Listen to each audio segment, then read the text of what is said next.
বসুন্ধরাকে ঋণ পুনঃতফসিলের সুবিধা না দেওয়ার দাবি খুবই যৌক্তিক দাবি। এরা হচ্ছে মাফিয়া সব ব্যবসায়ী গ্রুপ। এদের আসলে ধ্বংস হয়ে যাওয়া উচিত ছিল। এখনো কেন বেঁচে আছে বুঝতে পারছি না। শেখ হাসিনাকে 15 বছর ক্ষমতায় রাখা, অর্থায়ন করা, সমস্ত কিছুর মদতদাতা হচ্ছে এই বসুন্ধরা গ্রুপ। এরা মনে করে তারা একটা মানে কি বলে আর একটা প্রজাতন্ত্র। বসুন্ধরা গ্রুপের মালিক মানে একটা বিশাল ব্যাপার।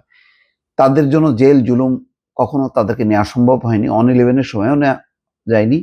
এবং তাদের নামে যে মামলা ছিল 111-এর পরে আসছে দেশে ফিরে, মানে নিয়ম হচ্ছে আদালতে আত্মসমর্পণ করবে, জেলে যাবে, তারপর জামিন, না সেটাও করতে হয়নি তাদেরকে। এটা কিসের জোর? খুঁটির জোরটা কি? টাকা, ক্ষমতা। এবং সেটা মোটামুটি এইবারও সেই 111-এর সময়ও দেখাইছে, এবারও দেখাইছে যে দ্রুত বেগে ক্ষমতার বিভিন্ন অংশীদারদেরকে, মানে নতুন ক্ষমতার অংশীদারদেরকে হাত করে ফেলছে এবং যাকে যেভাবে ম্যানেজ করা দরকার সব ম্যানেজ করে ফেলছে। তো এই যদি ম্যানেজই চলতে থাকবে আর এই মানে এত মানুষের বিচার হবে, তো যারা শেখ হাসিনাকে প্রতিষ্ঠিত করার জন্য, শেখ হাসিনাকে ক্ষমতায় রাখার জন্য, দেখছেন না বক্তৃতা শোনেন নাই? পতনের আগে দিয়ে কি বলছে? শেখ হাসিনার সঙ্গে আছি এবং তার মৃত্যুর পরেও থাকবো। মানে এত ডেডিকেটেড, মানে আওয়ামী লীগের নেতারা পর্যন্ত লজ্জা পায় এদের এত ডেডিকেশন দেখে, এবং তাদের যে বক্তৃতার ধরন, এর আর কিছু না। ভেতরে দেখেন লুটপাট অকাতরে। এদের লুটের কারণে ন্যাশনাল ব্যাংক তো মোটামুটি পথে বসার উপক্রম হয়েছে, আরো অন্যান্য ব্যাংক থেকে।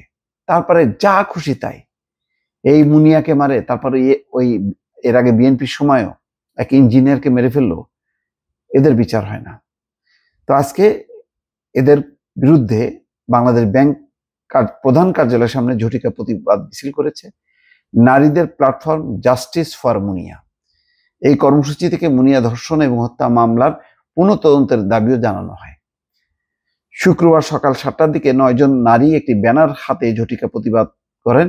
কর্মসূচিতে অংশ নেন জাহাঙ্গীরনগর বিশ্ববিদ্যালয়ের সাবেক অধ্যাপক রেহনুমা আহমেদ, সঙ্গীত শিল্পী ফারজানা ওয়াহিদ সায়ান, অধিকার কর্মী নাফিজা তাসনিম খানম, নাসরিন সিরাজ, বিথি ঘোষ, প্রাপ্তি তাপসী এবং সাইদিয়া গুলরুপ। এই প্রতিবাদ কর্মসূচি নিয়ে আলোকচিত্রী শহীদুল আলম তার ভেরিফাইড ফেসবুকে একটি ছবি সহ পোস্টও দেন। কর্মসূচিতে অংশ নেওয়া একাধিক নারী বলেন, বসুন্ধরা গ্রুপের ব্যবস্থাপনা পরিচালক সায়েম সোভান আনভির কলেজ শিক্ষার্থী মোসারত জাহান মুনিয়া ধর্ষণ এবং হত্যা মামলার প্রধান আসামি। এখন এই আসামি লন্ডনের রাস্তায় রাস্তায় ঘুরে বেড়াচ্ছে।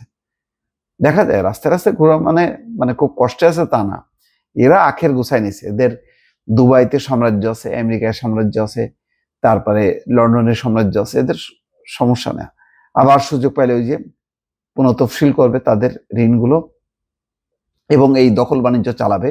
নতুন অ্যারেঞ্জমেন্ট দেখা যাক, ধান্দা আছে যে কে ক্ষমতা আসতে পারবে।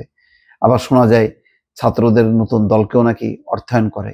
মানে সব দিকেই এদের হাত রাখা আছে যে ক্ষমতায় আসবে সেই যাতে তাদেরকে প্রোটেকশনটা দেয়। প্রচুর টাকা, মানে এত কাঁচা টাকা আর অন্য কোনো গ্রুপের আছে কিনা সন্দেহ। এখানে বলা হচ্ছে যে পুলিশ এবং পিবিআই তাকে গ্রেপ্তার এবং জিজ্ঞাসাবাদ ছাড়াই অভিযোগ থেকে দায় মুক্তি দেয়। এ সংক্রান্ত মামলায় আনভিরের পিতা আহমেদ আকবর সোবানও আসামি। আহমেদ আকবর সোবানি তো মূল কালপ্রিট। এই হচ্ছে বক্তৃতা, দেখছেন না শেখ হাসিনার জন্য বক্তৃতা, এবং শেখ হাসিনাকে টিকায় রেখে এরা একটা লুণ্ঠনের রাজত্ব করছে।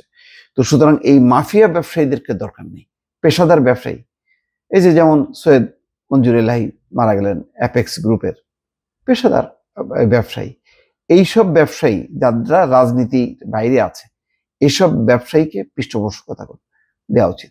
আর দয়া করে মানে ভবিষ্যতে যারা আসবে বা বর্তমানে ক্ষমতায় যারা আছে প্রত্যেকেরই বলি, ভাইরে ব্যবসায়ীদেরকে ব্যবসা করতে দেন, ব্যবসায়ীদেরকে আনেন না রাজনীতিতে।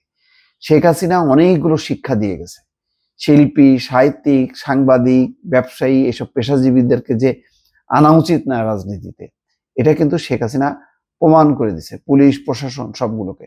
সুতরাং ফ্রি করে দেন, এদেরকে মুক্তি দেন, মুক্তি দিয়ে নিজেরা নিজেদের রাজনীতিটা করেন, নিজেরা রাজনীতি কর্মী বানান, দেশটা রক্ষা পাবে। তারা আপনাদের কথা শুনবে, তাদের কথা আপনারা শুনবেন কেন? আপনারা ডিকটেট করবেন ভালোর জন্য, ওদেরকে নিয়ে আসেন কেন? এই জায়গা থেকে বের হয়ে আসতে হবে। যাই হোক, এখন বসুন্ধরা যতগুলো শিল্প গ্রুপ আছে, ওই এস আলম, বসুন্ধরা, তারপর হচ্ছে সামিট, এইগুলো আসলে ক্ষমা করা উচিত না। সালমান এফ রহমান, এই 3টা 4টা 5টা গ্রুপকে একেবারে চিরতরে ধ্বংস করে দেওয়া উচিত।